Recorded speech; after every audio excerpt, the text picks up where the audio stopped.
Ici vivaient jadis sultans et sultanes, à l'âge d'or de l'Afghanistan, alors centre de l'hégémonie et de la civilisation islamique.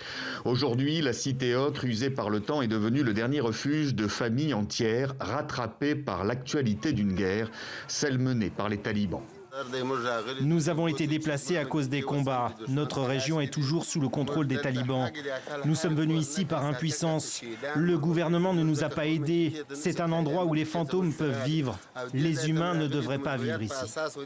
Des violences en nette recrudescence depuis l'annonce du retrait des forces américaines. Au total, une centaine de personnes vivent dans ces ruines, sans eau ni électricité, totalement abandonnées.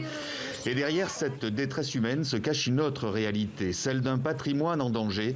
En s'installant, ces nouveaux occupants ont ajouté des fenêtres, des portes sur ces monuments faits de briques et de pisés.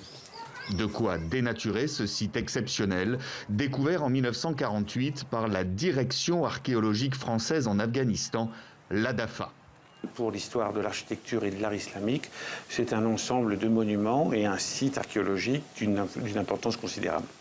Le problème, c'est que là, il est bien clair que l'archéologie ne peut pas se faire s'il n'y a pas un traitement social et politique des occupants actuels de ces bâtiments et de ces ruines. Le site, qui s'étend sur 7 km de long sur 2 de large, n'a jamais fait l'objet de restauration depuis sa création il y a 1000 ans. Il est aujourd'hui également menacé par les changements climatiques et l'urbanisation.